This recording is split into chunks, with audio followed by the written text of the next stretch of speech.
La cábala de predicción.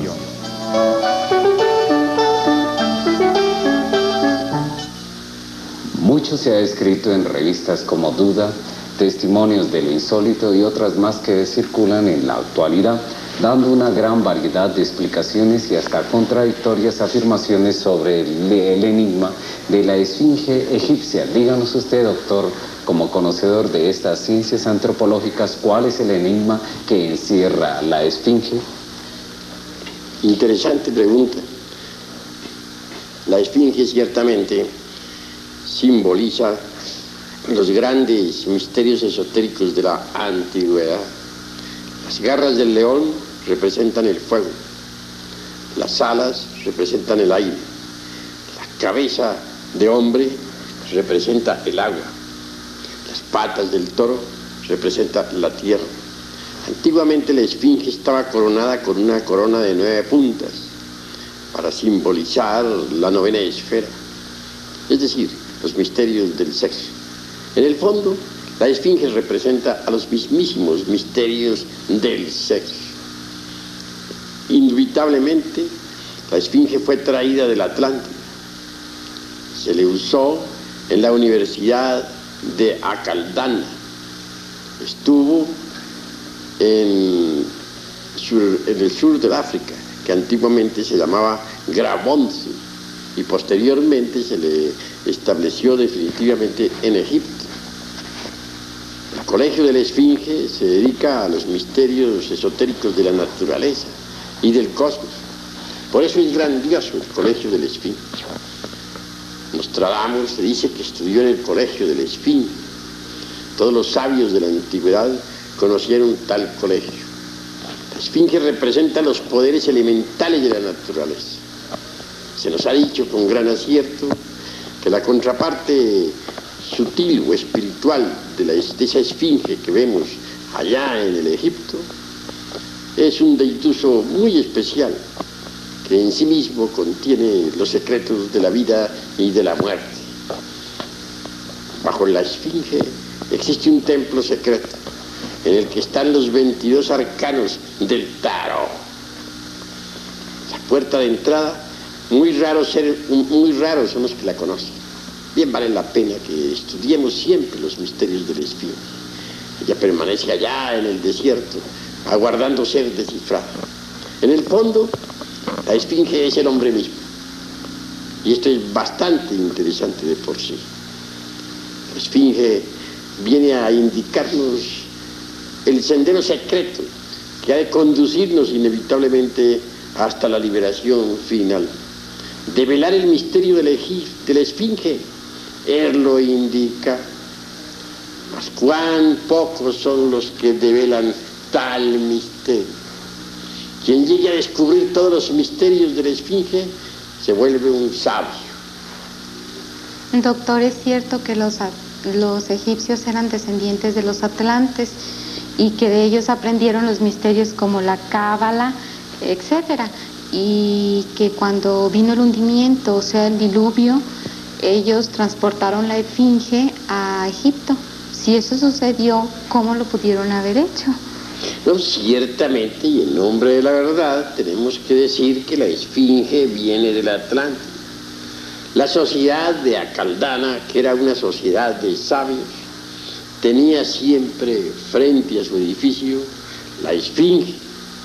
Después de la sumersión del continente Atlante, entre las embravecidas olas del océano que lleva su nombre, la esfinge fue llevada al sur del África, que entonces, repito, se llamaba continente de Grabonce, y posteriormente se le colocó en Egipto.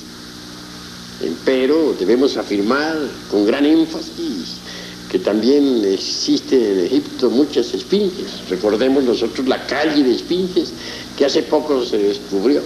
Frente a cada esfinge blanca se halló una esfinge negra.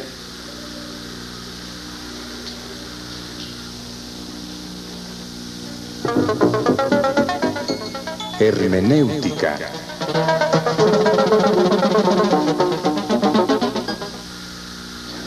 Doctor, ya que usted es el fundador y director de la Asociación Gnóstica de Estudios Antropológicos y Culturales, ¿qué nos puede decir acerca de Tlaloc y Tlaloca, fundadores de Tenochtitlan? Ciertamente nosotros los mexicanos tenemos aquí en nuestro país verdaderos portentos de sabiduría antigua. Indubitablemente Tlaloc, el dios de la lluvia, es un deiduso que ciertamente existe, pero su verificación solo puede ser realizada por sujetos que hayan desarrollado los centros superiores del ser, es decir, la clarividencia, la intuición, la clariaudiencia, etc. Tlaloc, para los esoteristas, vive normalmente en el mundo de las causas naturales. El Tlalocan es precisamente un paraíso molecular, existente en la quinta coordenada. Los antiguos bien sabían de tal paraíso. En el Tlalocan están las criaturas de las aguas, que obedecen a Tlaloc. Quiero referirme a los elementales de las aguas, citados por Felipe Teofastro, Bombastro de Ongenay, Aureola, Paracelso. Así pues, que todos esos deidusos de nuestro país tienen existencia real. En el fondo vienen a simbolizar exactamente lo mismo que las deidades cristianas. Recordemos que en el cristianismo tenemos ángeles, arcángeles, serafines, etcétera, etcétera, etcétera. Así también nuestros antepasados tenían sus cortes angélicas. Incuestionablemente todos los deidusos de nuestros antepasados eran ángeles, son los mismos ángeles del cristianismo. Bien vale la pena que reflexionemos en todo eso. En cuanto a otros personajes, hay que reflexionar un poco. Quetzalcóatl, por ejemplo, es el Cristo mexicano, un hombre que encarnó en sí mismo el verbo, la palabra, una viva representación del Dios interior profundo. Se nos habla también de la gran Tenochtitlán. Indubitablemente que Huitzilopochtli fue el fundador el esotérico de la gran Tenochtitlán. Huitzilopochtli es como un arcángel para los antiguos. Y en cuanto a nosotros, los miembros de la Asociación Gnóstica de Estudios Antropológicos y Culturales, le seguimos en el fondo recordando con gran amor. Es decir, le rendimos culto en nuestro corazón.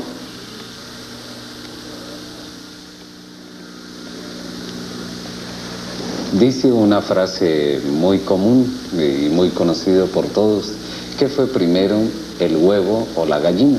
Esta frase se relaciona con la siguiente pregunta. Dicen que los mayas y los aztecas fueron los iniciadores de las civilizaciones griega, china, egipcia, también inclusive la tibetana. Si es este el caso, ¿es una realidad o es el caso contrario, que estas civilizaciones vinieron a formar las nuestras?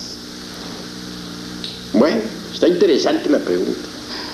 Para mi modo de ver y de entender, los mayas tienen su raíz en el continente sumergido Atlante, enorme continente que otrora existiera en el océano que lleva su nombre.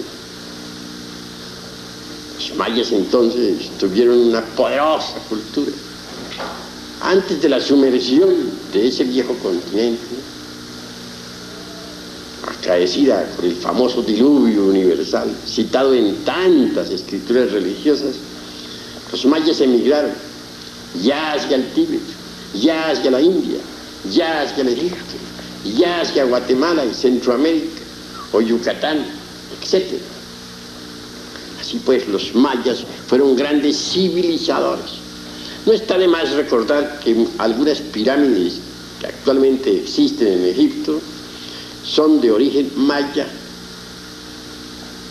Tampoco está de más recordar que aquellas palabras solemnes que el gran Kabir Jesús, el Cristo, pronunciara en el Gólgota, Elí, Elí, lama sabachthani, son mayas.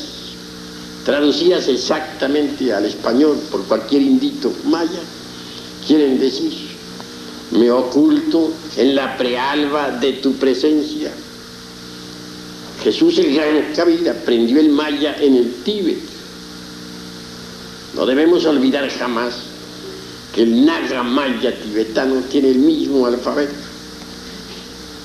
En el Tíbet se conoce el maya como el Naga. Así que los mayas fueron siempre los grandes civilizadores y su origen es Atlante. Poseen una sapiencia única. Hoy por hoy la sabiduría de los mayas se encuentra en secreto. Se cultiva en el silencio de la noche. En un futuro, tal sabiduría será entregada a la humanidad. Indubitablemente, el continente Atlante tuvo poderosa civilización. Los mayas representan en el fondo a ese gran continente. La sapiencia de los mayas se ocultó entre los monasterios tibetanos o en las pirámides de Egipto o de Yucatán. Muy pocos son los seres humanos que han podido conocer tal sapiencia. Los mayas conocían la energía atómica, etcétera, etcétera, etcétera.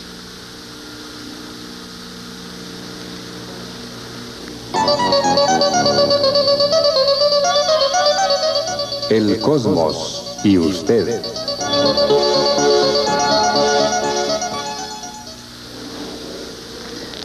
El mundo, desde el punto de vista de la física, se envuelve fundamentalmente bajo la ley del 3, es decir, la fuerza negativa, la fuerza neutra y la fuerza positiva.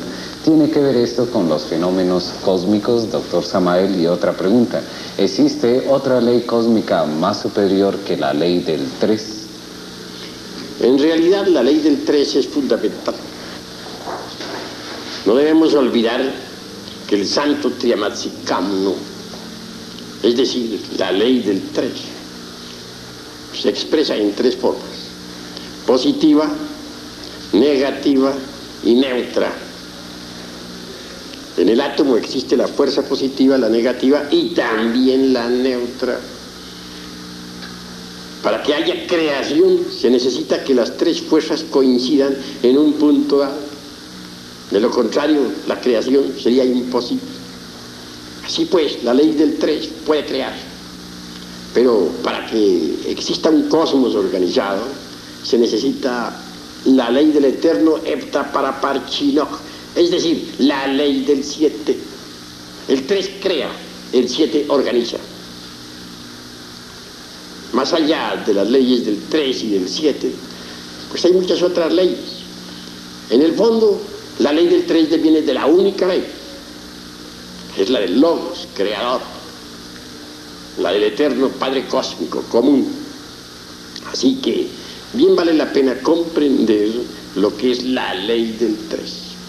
Las gentes subestiman mucho la tercera ley, el santo conciliar, o la fuerza neutra. Y esa fuerza hay que aprenderla a manejar cuando se quieren neutralizar las influencias peligrosas. Las fuerzas positiva y negativa son maravillosas.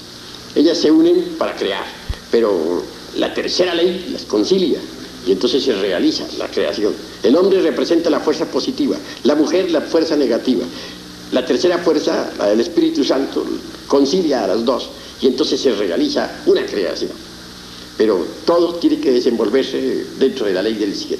Es decir, el 3 crea, el 7 organiza. Indubitablemente, la humanidad está muy lejos de saber cuál es el modus operandi de la ley fundamental 3. En todo caso, el Padre es el 1, el Hijo el 2, el Espíritu Santo el 3. Son, como dicen las Sagradas Escrituras, 3 personas distintas y un solo Dios verdadero. Dios, en el fondo, es la única ley, pero para expresarse necesita derivarse en 3 aspectos que son creadores. El santo Triamatzicán indubitablemente jamás queda embotellado en los mundos. Nunca. Empero puede crear y siempre crea. Conoce perfectamente alguna de estas cosas. Me imagino que igual le sucede a los televidentes. Usted habló hace un momento sobre la ley de los 7. Existen 7 planetas, fundamentados en la frase de Hermes Trismegisto: lo que es arriba es abajo. ¿Cómo actúan estos 7 planetas sobre nosotros? Bueno, obviamente existen 7 planetas bien conocidos en la astronomía, pero dentro de nuestros estudios esotéricos nos interesan más bien los planetas psicológicos. Tal como es arriba es abajo. El microcosmos es análogo al macrocosmos. En nosotros, en nuestro interior, en nuestra psiquis, tenemos la viva representación de los 7 planetas. Empero, existen transmutaciones metálicas durante el trabajo de autorrealización íntima del ser. El viejo de los siglos, Saturno, debe convertirse en el niño, la luna. El Júpiter tonante que llevamos dentro debe transformarse realmente en el Mercurio de los sabios, en la inteligencia, en la sapiencia. En cuanto al guerrero belicoso, Marte debe convertirse en nosotros en el Venus del amor. En el fondo, en el centro, queda siempre el Sol, como dador de toda vida. Así pues, dentro de nosotros deben verificarse ciertas transmutaciones metálicas importantes en la alquimia.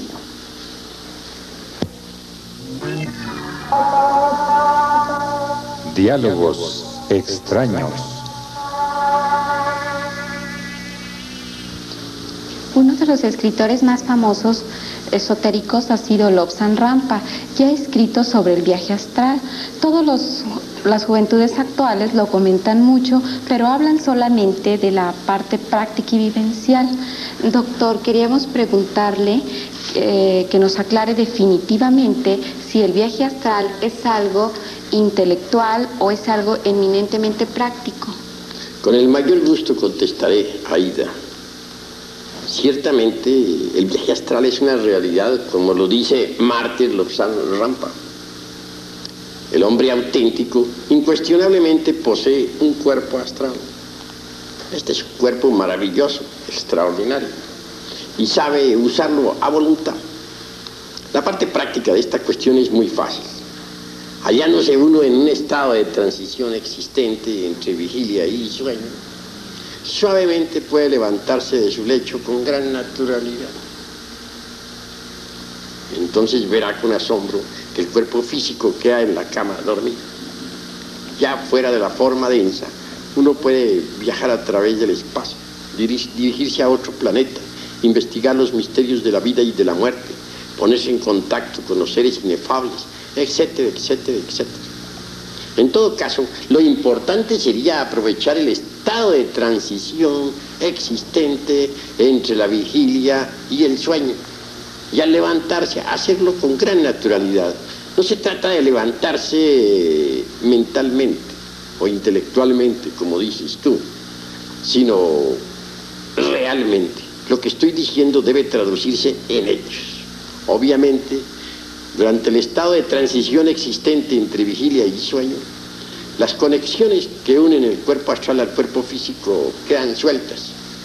Y por lo tanto, al levantarse en ese momento, se producirá el desprendimiento del astral.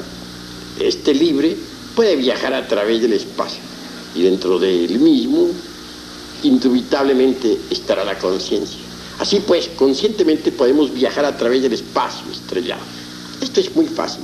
Es cuestión únicamente de poner atención al estado existente entre vigilia y sueño. Eso es todo. Otra pregunta más ahí con relación a todo ello. Se sabe perfectamente que el viaje astral se realiza en el mundo de los sueños. Bueno, sabiendo ello, también nos preguntamos en estos momentos ¿a dónde van ese grupo de personas o a dónde han ido ese grupo de personas que han desaparecido en el Triángulo de las Bermudas, o famosamente conocido como el Triángulo del Diablo?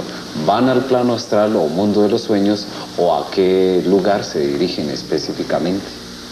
Bueno, ante todo debemos reconocer que existe la cuarta vertical, la cuarta dimensión. En el citado triángulo puede uno perderse en la cuarta vertical. Es decir, en ese triángulo por ti citado, algunos aviones han perforado la cuarta dimensión, o mejor dicho, han entrado en la cuarta dimensión. En todo caso, esa es una puerta para entrar en la cuarta dimensión.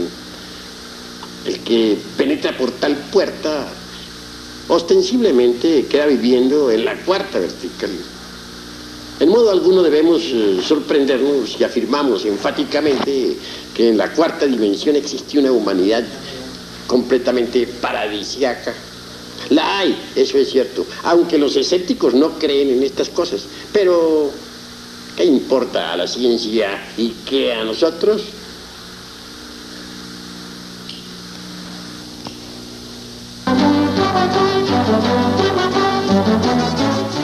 Esoterismo.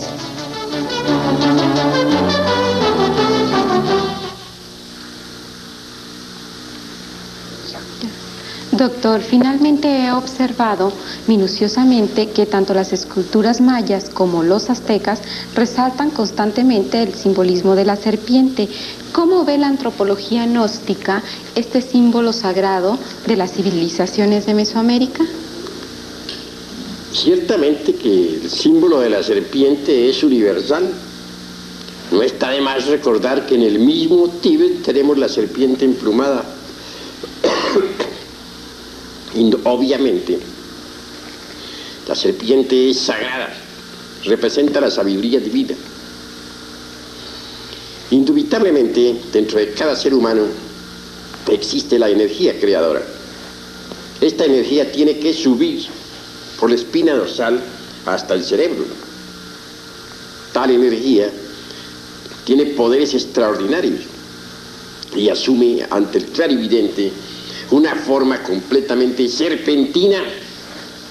Si la gente aprendiera a transmutar su energía creadora, se transformaría totalmente.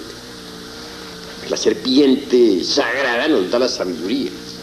La sabiduría de la serpiente es poderosa. Se dice de Quetzalcóatl que era una serpiente de sabiduría. Los hierofantes antiguos de Caldea, de Persia, se llamaban a sí mismos serpientes. Botán asegura en forma enfática que él entró por un hueco dentro del interior de la tierra. Dice que entró por un pasadizo secreto, por donde solamente pueden entrar las serpientes. Botán mismo exclama diciendo: soy una serpiente. Así también exclamaban los celtas y los druidas. Así que la serpiente es un poder ígneo, flamígero, que está relacionado íntimamente con el sexo y que los indostanes llaman kundalini. Sube por el canal medular espinal de la secta gnóstico hasta el cerebro, cuando uno ha caminado por la senda de la más perfecta castidad. Entonces resplandece maravillosamente dentro del aura del universo. La serpiente tiene poder para darnos la sapiencia. Bueno, doctor, son sus declaraciones y conocimientos que nos ha venido aportando a través de estos programas. Se los agradecemos intensamente y creo que es todo por la noche de hoy. Se despiden de ustedes Aida Berliavsky y Fernando Salazar, invitándolos nuevamente y cordialmente a nuestras conferencias aquí en San Luis Potosí, en Mariano Otero 626. Muy buenas noches. Buenas noches. Buenas noches.